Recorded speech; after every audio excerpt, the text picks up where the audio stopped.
Yeah, I'm going live in a minute. Okay. I'm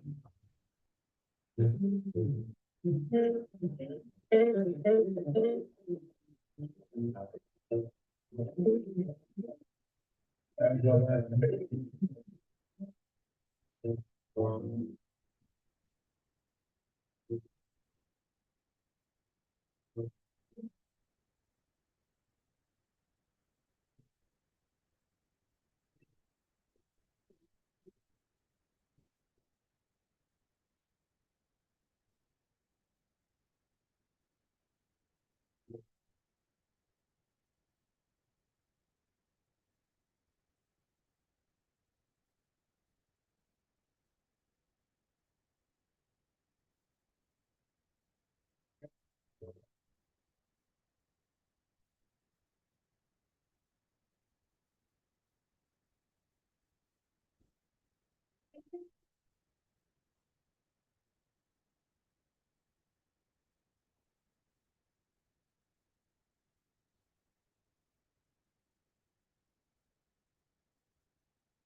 Good morning, everyone. We'll be getting started here shortly. Just go ahead and drop your salutations in to the comments section.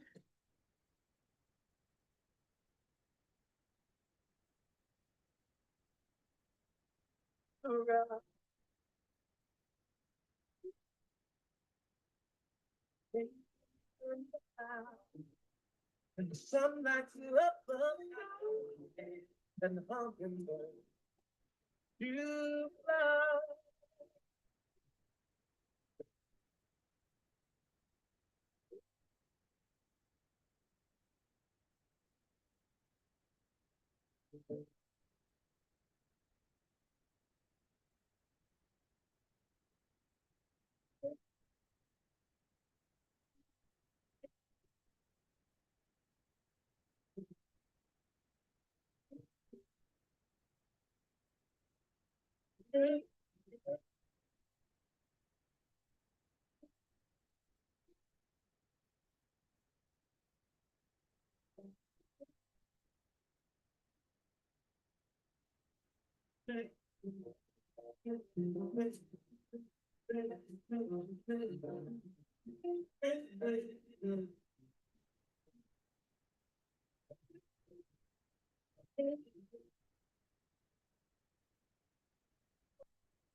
Well, good morning, everyone.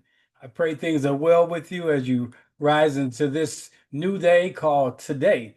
Give me 1 second to just make sure everything is off and we're not interrupted this morning. Okay, let me cut Why that do growing off businesses right not there. There you go. Awesome. Well, thanks for joining us this morning. I pray that things are well again for each of you, for those of you on the YouTube channel. Also, if I'm not coming across clear this morning, if my volume is still low, please accordingly put that into the comment section before we get started. My volume probably was low prior to me cutting off the music, but now it should be great. So, can you drop into the chat if you're having challenges hearing me or not? If you can do that now, I appreciate it. Grand Rising, Miss House. Good to see you, Mom. Good to see you, Cheryl.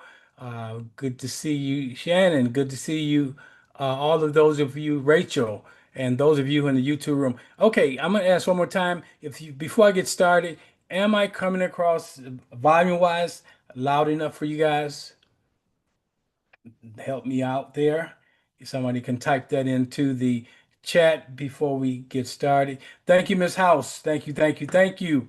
Awesome. Okay, we're gonna go ahead and jump into this morning's presentation. All right. First of all, I want to say good morning, family. For those who may not know me, I'm Greg Stanton, also known as Asar, the metaphysical mystic. My calling is to stand at the crossroad of ancient wisdom, modern insight, and lived demonstration, and to help us experience truth, not just hear it. That's why I'm here this morning.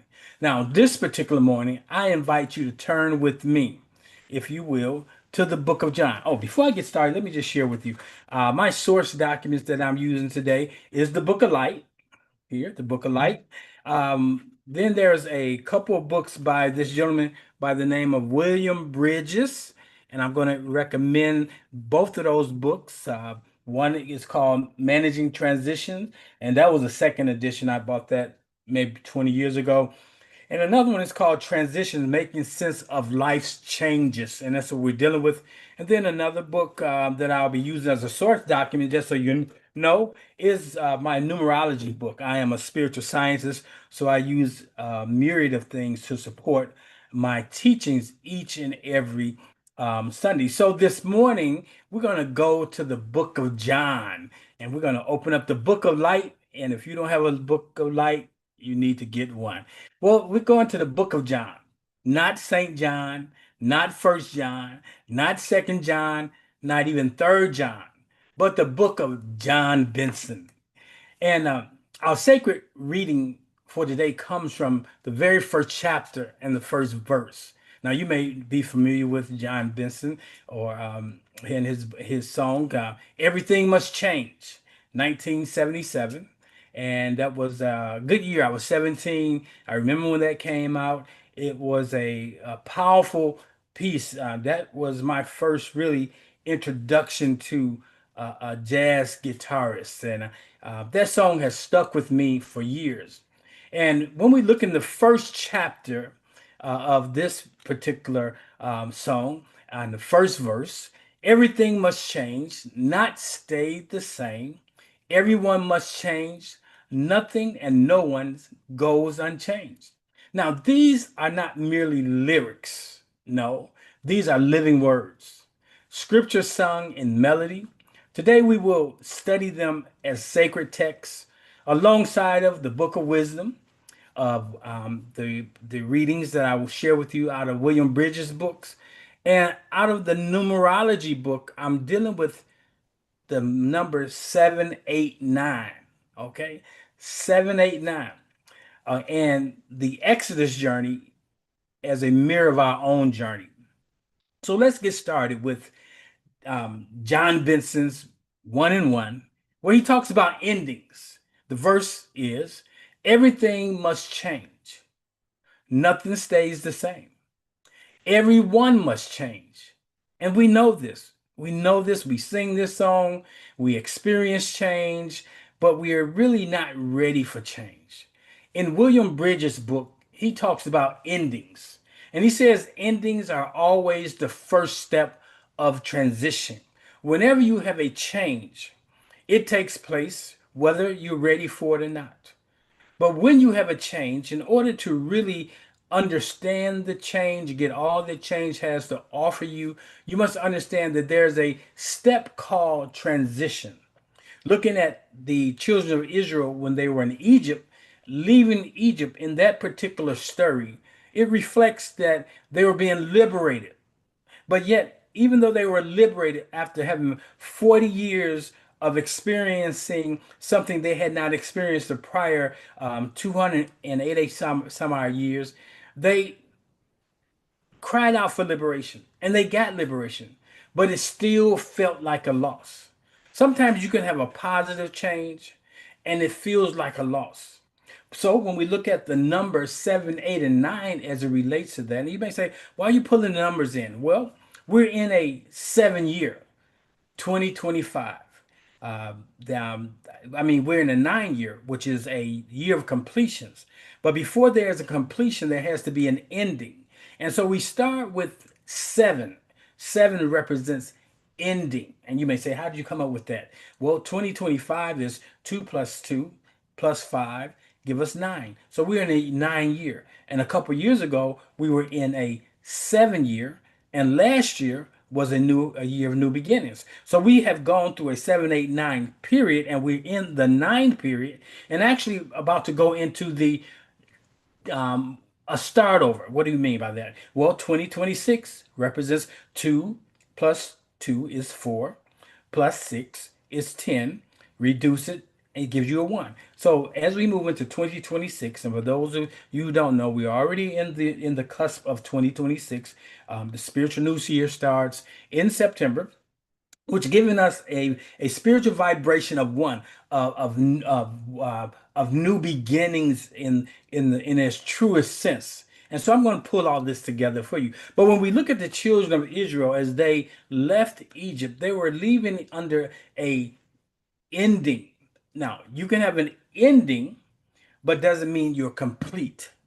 You don't get a completion until you really move it through the neutral zone of the ending of the change and you finally accept it and you have a completion. So when we look at the ending, it was a divine change for the children of Israel. And many of you, you will have endings, but you don't understand that they're divine because you're letting go of something perhaps is familiar to you, something perhaps that you desire to continue to embrace, but it's changed. You have nothing to do with it. Seasons change and you can't stop them. Now, metaphysically, what that means is Egypt is the old state of consciousness. Freedom requires a release of what is familiar. And that's very difficult for many of us to release the thing that is familiar, even though the thing is familiar, does not represent our highest and greatest good. So, endings, I want you to know, whenever you have an ending, it clears the soil, it clears the atmosphere for spirit's new planting, for something fresh to come in. But before you go into your true new beginning or the completion of that thing, you have to learn to deal with what is known as transitions. Now, many times people think change is automatically transition. No, change is the physical thing that takes place, the thing that you probably don't have any control over. The transition is the internal acceptance of that thing. You can be inside of a change but not have accepted the change. You move to a new job. You end the job, but you haven't really accepted that the old job has ended. You're still reflecting on it, and you can think of things in your own life that has ended and have changed, but you still operate as though it's the same. And it's important that we understand that. So the children of Israel had an opportunity to go into a true new beginning. But you remember the story because of the 12 spies that went to look at the land, and 10 of the 12 spies came back with a negative report, and 2 had a positive report. From that message, which I'm not going into today, we find that you can't follow the crowd. The numbers don't always add up to what you need to do. And that's why we have to be careful in the democratic process because you can have a group of people voting because they have the voting block and winning something that doesn't represent your highest and greatest good. So the children of Israel, because they went with the democratic vote of the 10, and you remember that Joshua and Caleb says we can go in and we can possess the land, even though they knew it was a land flowing with milk and honey. It was a land to be possessed, but yet they were not willing to go because of the but. See how butts get in the way. And their butt got in the way to the place where Source came back and said, because of your unbelief, because of your unwillingness to do what I've challenged you to do, because you were unwilling to go forward into the new place and ruminated on the old place, saying things like, we had 3 hots and a cot, all the things. Sometimes when you're in the midst of the process of change or transition, well, it's feeling very difficult, you often want to go back. That's called the neutral zone. When we look at the book of Benson, verse chapter 1, verse 2, it goes like this: the young become old, mysteries do unfold. Nothing and no one goes unchanged. We see that in the teaching of William Bridges, the neutral zone is the wilderness, uncertain, disorienting, but it's transformative. And that's what life is about. You go through change, you have changes that naturally take place. And these changes cause you to feel uncertain. These changes can have you feeling disoriented because the landscape has changed. When we look at the book of Exodus, we see that they went from the place of what was bondage, an old consciousness, and they were moving into a new consciousness, but on their way there, they were in what felt like a wandering, a wilderness. The old generations passed away, so the new ones could take shape. Anyone that was over the age of 21 could not go into the promised land. And basically, what I get from that, you can't take into your new place old thinking, old thoughts. Inside of the neutral zone, you're in the numerological um, number of eight. You're dealing with balance, regaining your balance. You're dealing with infinity. You're dealing with the liminal stage. You're moving from the known to the unknown. And in the metaphysical, we find that they were assigned 40 years in the wilderness. Now, 40 years represents a gestation between imagining and manifestation. There's always a gestation period between the birthing of an idea or the actual idea and the birthing of the idea. Between the old ending and the true new beginning, there's a period of transition. Now, I have a personal testimony. For me, the wilderness has been 40 years. 40 years of letting go of traditional Christianity, not the spirit, but the literalism and the weight of interpretation that no longer fed my soul. That journey created cognitive dissonance, which many of you have experienced and are experiencing because you've shifted from the literal belief that you held as a child. You've shifted from the really dependency on a personality called perhaps Jesus to now you understand that it all was metaphorical, and that causes some cognitive dissonance. See, I knew there was more. But I wondered until I could embody it. I wandered around. I didn't really step all the way into the promise, into the enlightenment. Okay. From the call I felt in 1980 as a young man, 20 years old, through the wilderness of wrestling and unlearning, I walked out my own 40 years. And here I find myself now in a place where I no longer need to struggle with what I used to do and what used to be. And I can stand inside of the nowness and the newness of now. Now, the wilderness is not punishment. And some of you may feel like that. You're not doing anything wrong. You haven't done anything wrong. It's a shedding process, it's preparation. When you go to the third verse, you find in the book of Benson constancy amid change. Now, what am I talking about? The seven is the ending, the eight is the neutral zone that moves you to a nine, which is a completion. Now, here's the verse that supports that. There are not many things in life that you can be sure of. Can I get an amen? Except rain comes from the clouds, sun lights up the sky, and hummingbirds do fly. Now, looking at Bridges' work, he says, in uncertainty, we look for what we can trust. When you're in that transition phase, you're looking for the thing that you can trust. While they were in that transition for 40 days, they found the ability to trust in source to provide manna each morning, okay, and water from the rock.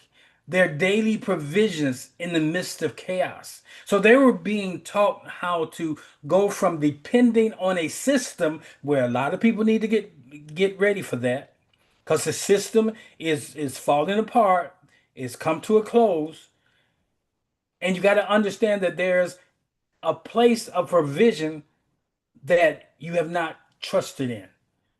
And we see the children of Israel got to find that out in the wilderness when they needed shelter from the sun. There was the Shekinah glory cloud that sheltered them. When they were Inside of they needed heat. There was delight that they acquired. And so what we understand when we look at the eight of the time of transition from the thing that they were familiar with to the things that they had to trust in that they had never experienced before. Metaphysically, manna represented spirit's assurance, the sustaining us until manifestation arrives. Now you need to know that on your way to your next, source will take care of you. And many times we refuse to let go of what we have when the thing that we have isn't serving us, or the thing that we think we have has let go of us because we think we have security in that thing.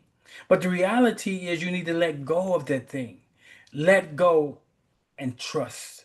Let go and see the mercies of God that are fresh and anew every day. Even when life shifts, Spirit's rhythm is constant. Come on, I want you to know that. Even when you go through a shift, source, the rhythm of spirit is constantly there for you. Now, Benson takes us to verse 4. He talks about completions and new beginnings. Now, the new beginning and the completion represents the number 9. And that's what this year should be about for all of us. Whether you know it or not, whether you acknowledge spiritual numerology, it still exists. Whether you acknowledge the law of gravity, it still exists. Walk off a building unknowingly and you're going to fall to the ground. Likewise, the spiritual number of 9 is in existence, completions. That's why we look at the government. We look at what's going on politically. It's ending, it's really over. We're moving into a new season. As we move into 2026, a lot of things are going to shift, but we have to trust the process. We have to trust that something greater than us that dwells in us is looking out for us. In this fourth verse, Benson says, winter turns to spring. Wounded hearts will heal. Never much too soon. Everything must change. And if we can grasp that idea that everything changes and everything must change in order to be appropriate for the new season. Bridges in his book talks about new beginnings. They arise after the wilderness. You got to go through. A lot of people have false new beginnings, but they're only new because they're in a rush to get out of the old. A false new beginning will have you lingering and wandering longer than you need to. So we have to trust the process.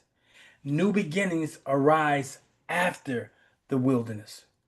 That is after you have a mindset shift, after you've accepted it mentally.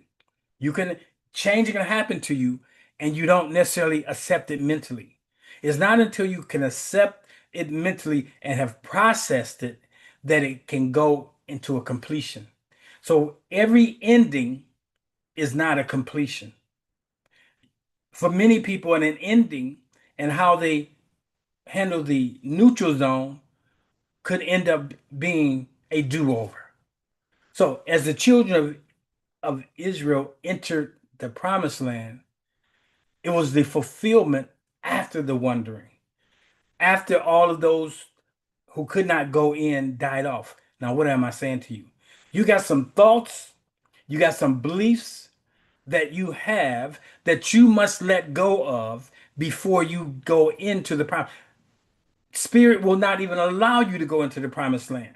You can't take stinking thinking into the new place because all that's going to do is mess up that place.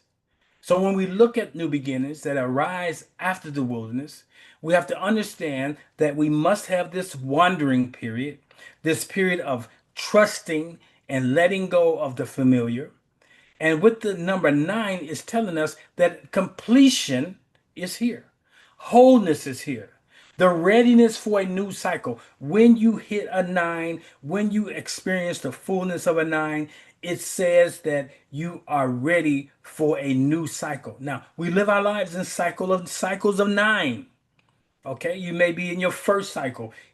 Most of no, most of the people in this call probably are in their third cycle or above of nine. The third cycle, the first cycle of nine ends at nine. The cycle of nine ends at 18. The third cycle of nines end at what? Three times nine is what's that's 27, and so forth and so on. So you have to see what cycle of nines are. If you've been through five cycles, if you're 40, 45 or over, you've been through five cycles of nine.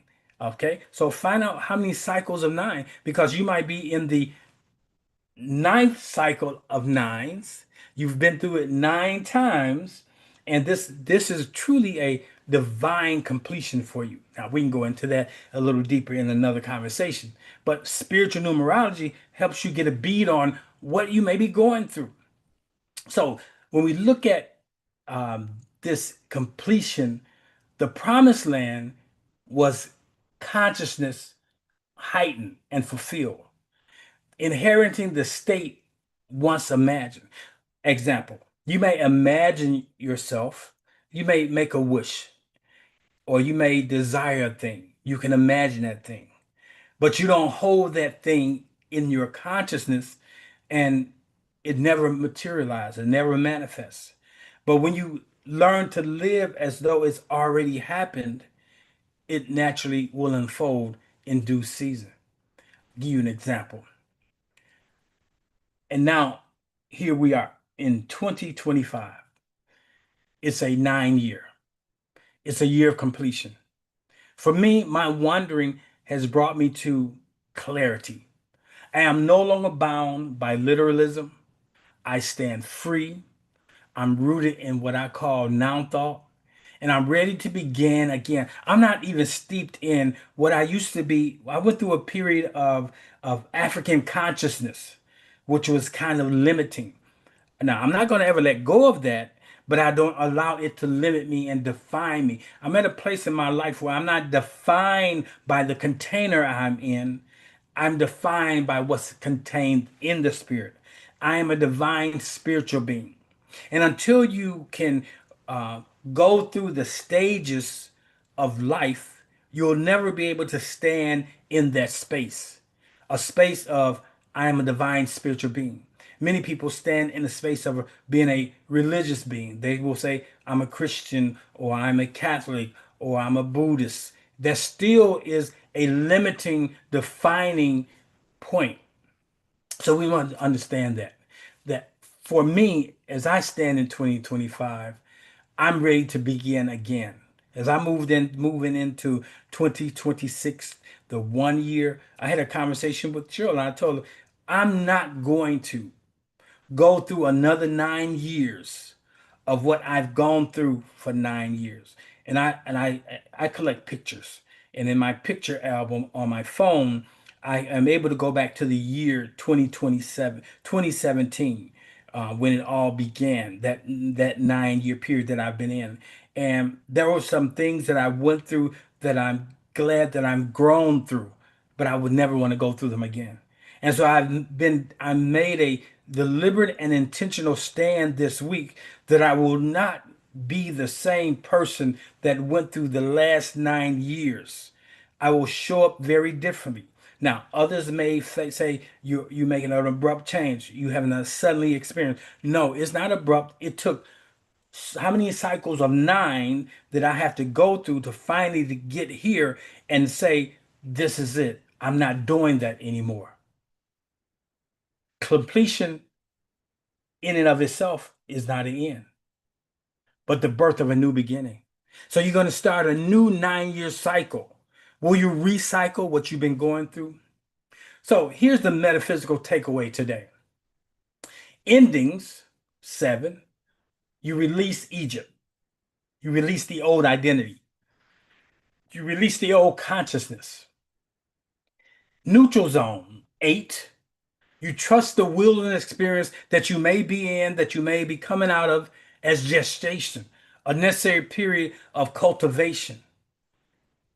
Constancy, that's that 8 to the nine, where spirit is sustaining you in uncertain times, when you are in the neutral zone, when you're in between jobs, when you're in between relationships, when you're in between whatever you're in between, source sustains you. The word says, I've never seen the righteous forsaken or its seed begging bread. And then when we look at the completion, which is the nine, the promised land is the realized state of consciousness, a new awareness. So why don't you say this with me right now? I honor endings, I trust the wilderness, and I embrace completion. Everything must change. And through spirit, I expand. So it goes like this: I honor endings, I trust the wilderness, and I embrace completion. Everything must change. And through spirit, I expand. I trust the process. Will you? So let us close with this affirming prayer and invitation. Spirit of life, we thank you. We thank you for the gospel according to John Benson, reminding us that all things must change. We release with grace what is ended. We trust you in the wilderness of uncertainty. We rejoice in the promised land of completion. Guide us in the rhythm of 789, endings, gestation, and fulfillment, until every change reveals more of your eternal presence. And so it is. Ashe.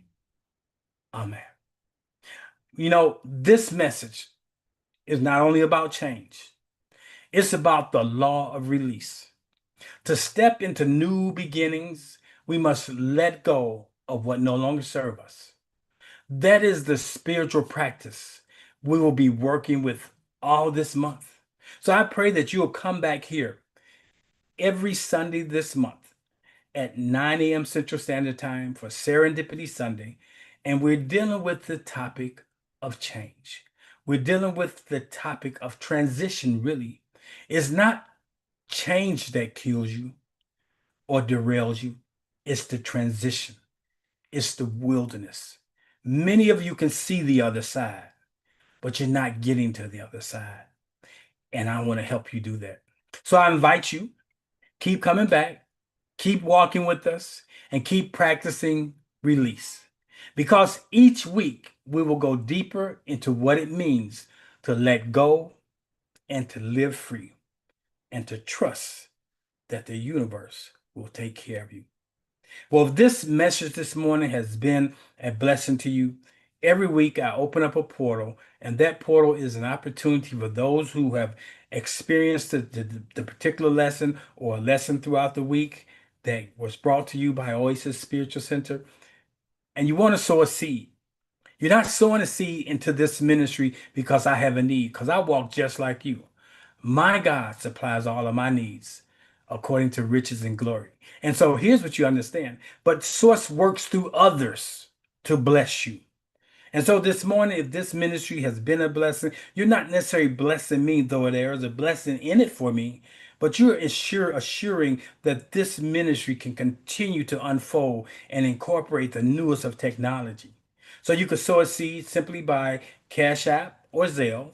And the number you could use is 708, if someone be so kind to type that in, 708 368 1076. And if you're watching this at a later date, it's on the screen below it.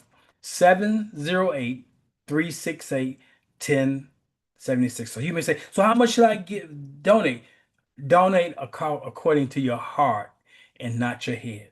I'm not here to regulate, but I'm here to administrate this to you. Don't give out of your head. Always give from your heart. A head is a figure. The heart is a seed. So I thank each of you for sowing your seed. I hear the phone in the other room going, beeping, let me know there's been a donation made into the ministry. I bless those who have a desire to give this morning and they have given. but those who have a desire to give or had nothing to give, I bless you. I speak a blessing over you that as this week progresses, that you will see the serendipitous moments that has come because of your time here. All right, so we're going to go into the green room this morning. Um, for those of you who will be dropping off, perhaps you're over in the on the YouTube channel. I'll see you perhaps sometime this week.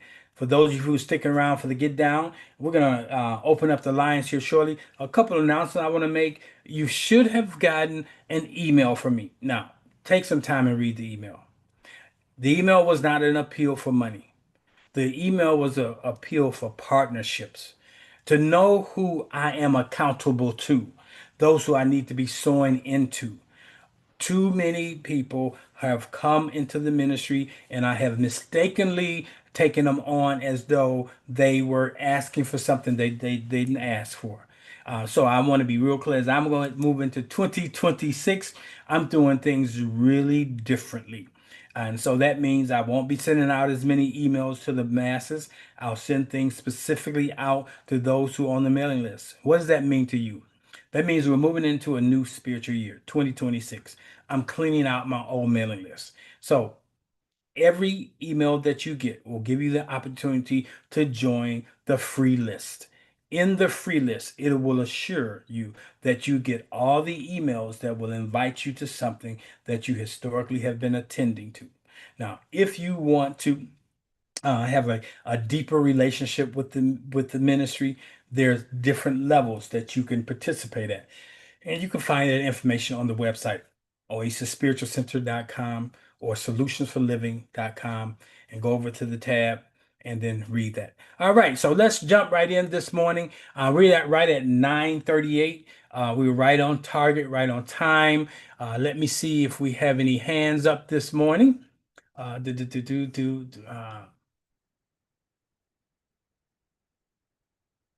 okay, I see one hand up. Good morning, Carolyn. You have the mic. Good morning, Asar. What a beautiful morning it is. Yes, it is. Yes, it is. I've been out and about. Yeah, I have too, out early this morning. Listen, just a couple of things. Today's lesson was so on point for me. Okay, couple of points that you brought across as far as accepting the change. Hmm. You know my story when I first came here um to Mississippi, it was like something that I was just thrown into, right? I had no intentions of being here. But I came here in 2013. I moved here permanently with my mom. My mom transitioned in 2016. Um, and I was thinking, okay, I can go now, right? But circumstances held me here. Hmm. And I guess it took me until, shucks, maybe 4 or 5 years ago that I finally decided, okay, maybe this is where I'm supposed to be. Maybe this is where Source had ordained for me to be at this time in my life, right? So I finally accepted being here and embracing the culture that was here. Hmm. And that helped me. Now, in 2023, you're talking about the change in the numbers. In 2023, you remember we had our 100-year celebration, Hmm. here on this farm. Hmm. But what the Spirit said to me was that it wasn't so much the celebration of 100 years being on this farm, but that the 100 years ushered us into a new day. It was an ending. There was an ending of something. Okay. And I had to go back and he had source had me look up the number 100, right? Hmm. And the number 100 metaphysically means completeness, fullness, perfection, spiritual abundance. And what you've been talking about, the past couple of weeks is moving into that abundance, moving into that spiritual prosperity, I would say.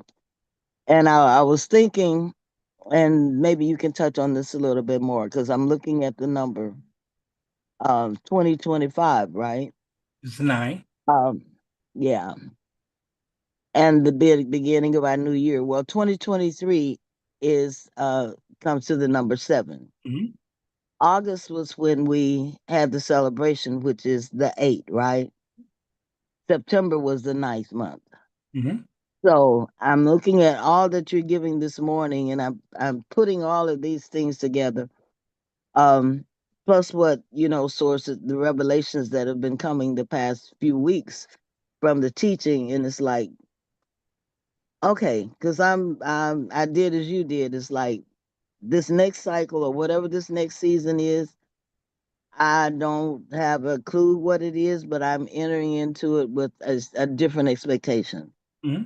not to repeat the last 9 years that I've been here, or nine, however many years I've been here now. I actually stopped counting, but to just go ahead and accept what is ahead, Hmm. knowing that whatever it is that's ahead, it's going to be good. Hmm. A couple things.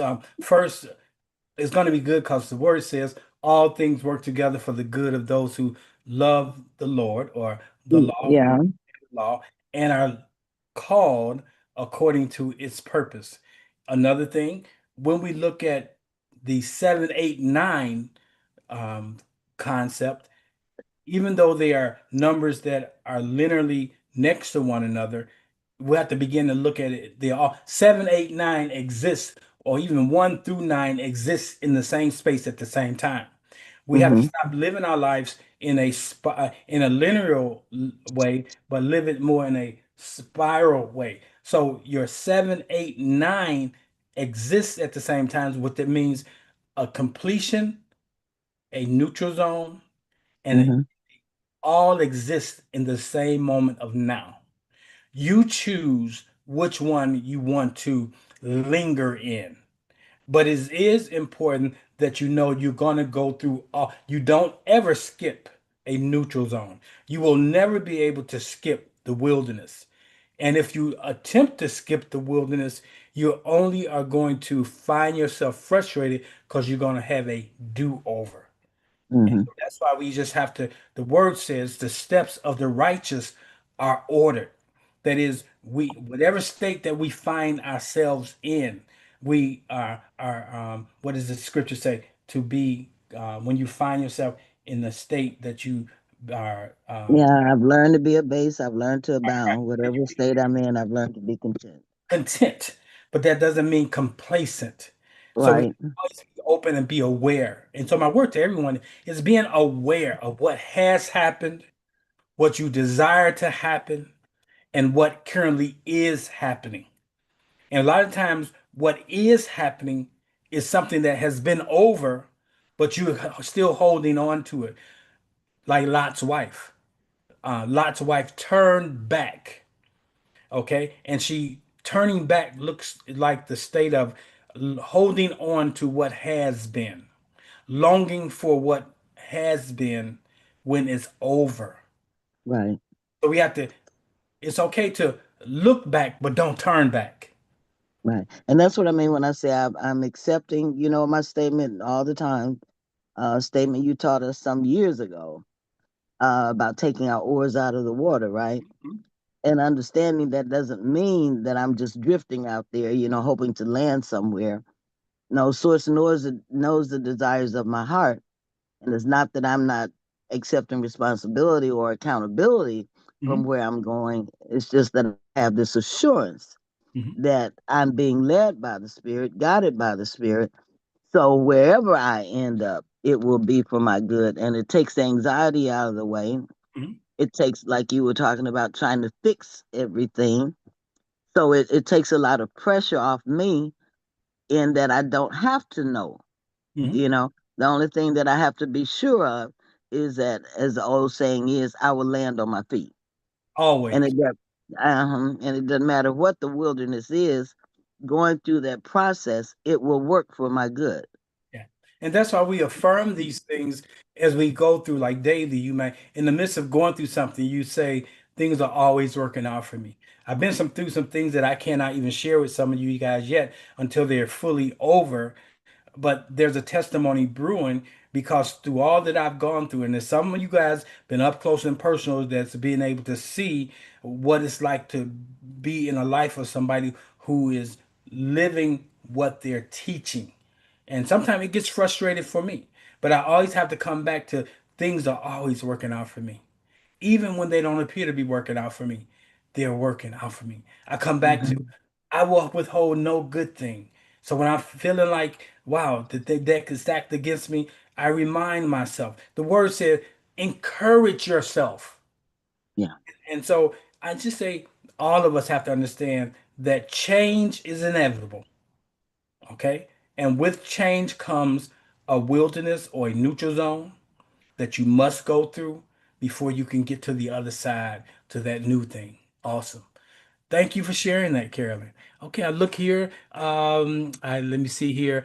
Myrna says, in 4 weeks, I'll be going through the seventh cycle of nine. 7 times 9 is 70. Wait a minute. 63. 49. 49. Mhm. 7 times 9 is 49. Now, I used to know all my timetables. The modern technology. So 7 times 7 is 49. So she's saying I'm going through the seventh cycle of nines, endings and completions. And that's something to sit inside of. That's something to reflect over. We have the ability to do something that generations that has gone by didn't have. We got the receipts. We can actually go back in our phones, we can go back in our histories, and we can say, what was I doing 7 years ago, 9 years ago? What was that last 9 year cycle like for me? What did I get out of that? Or you can, if you want some help with that, you find somebody who specializes in spiritual numerology. It's been a long time since I've really did that. The last season I've been in another thing, but it's really time for me to pull it all together. As I move into my 66th birthday, I have a unique skill set that a lot of people don't have. And sometimes we discount our skill sets because we are looking at what others are doing when you got to be about the business that your father called you to do. Now, something you said earlier about, well, here's what came to me while you were speaking. When the biblical character Jesus was in the Garden of Gethsemane, a lot of times people say when he this is the Lord's Prayer. No, it wasn't the Lord's Prayer. I mean, like this is they will say that our Father who art in heaven, hallowed, that is the Lord's Prayer. That's not the Lord's Prayer.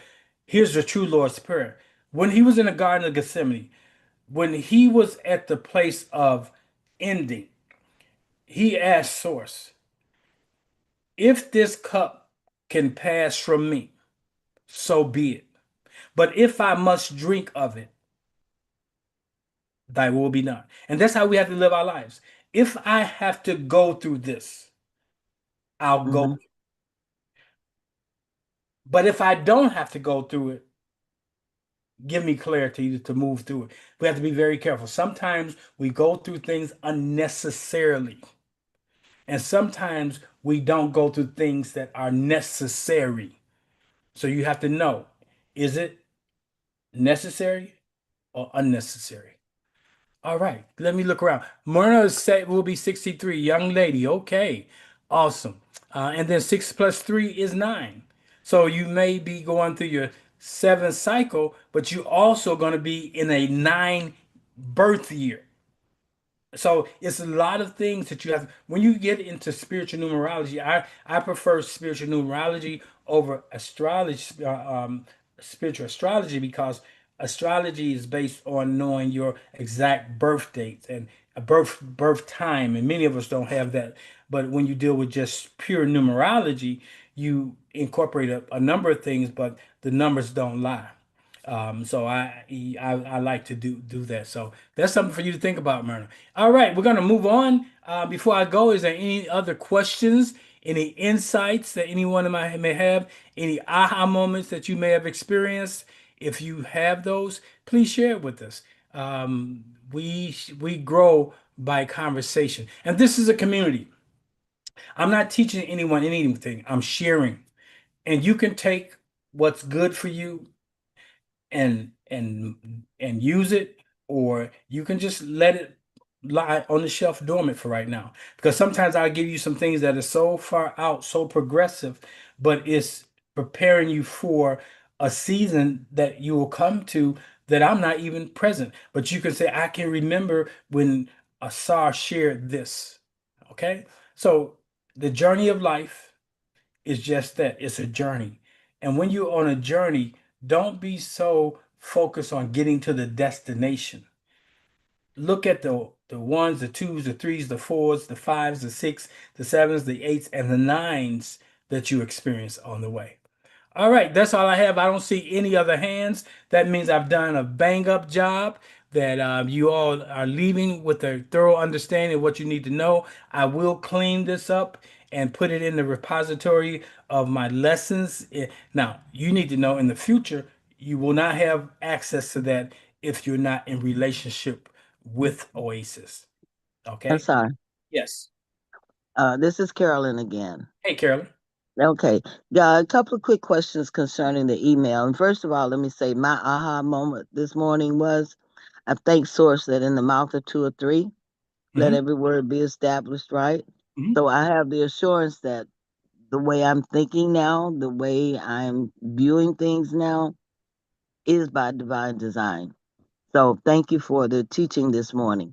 But a couple of questions on the email. I understand. Does that mean that if you have been, a giver in the past, you have a certain pattern that you've been giving by, is this something over and above what you've been doing, or does this incorporate what you've been doing? Great question, Carolyn. No, what it means is this: those of you who have been consistent sowers into the ministry, most of you will get a conversation with me because you will be moved to that level of, you can make that decision, but you'll be moved to that the third level, whereas you have been consistently giving. I'm not going to regulate what you give. Like, let's say if a person has been giving $30 a month and that's their tithe, if you want to use that concept, then I'm not the tithe police. I will move you to that level. And so I'm not changing that. So whatever you've been given, however you've been giving, you can continue to do that. But I have a host of people that have been following me for years and have not been supportive of the ministry, but I've been bringing value to them, and I'm not doing it anymore. And it's not because I'm angry, but it's don't make sense. You sow into the fertile ground that's going to reap a harvest, not in my life, but in their life. So that's just where I'm at. And I'm not asking much, but everybody can still remain in the free category. You'll get the emails. You'll get this presentation. You'll get the Monday through Friday presentation where we do the morning medicine, the morning manna. You can come out to that, but you will not have privy to the deeper teachings, the transformative teachings. Okay, because unless you are aligning with me, you really won't be able to grasp it. You run off and tell somebody, "Oh, he said this," but you don't understand it because you was only there one Tuesday and you don't even have access to the true full teaching. So that's why I'm doing some things a little different. So did I, in a roundabout way, did I answer your question? Yes, sir. Awesome, awesome. Good, good. So I'll send a clarifying email out to those who've been consistent, they're giving, participating, and then we'll have a deeper conversation also. All right, that's all I have. You guys have a wonderful day. I'll clean it up and get it out to those of you right now. Everybody will be getting it that been traditionally getting the playbacks, and they'll be available on the YouTube channel, but that'll be getting kind of gated also. So you won't have access to everything that I have to offer. All right, have a wonderful day. I'll see you guys on the other side. See you tomorrow morning. Peace.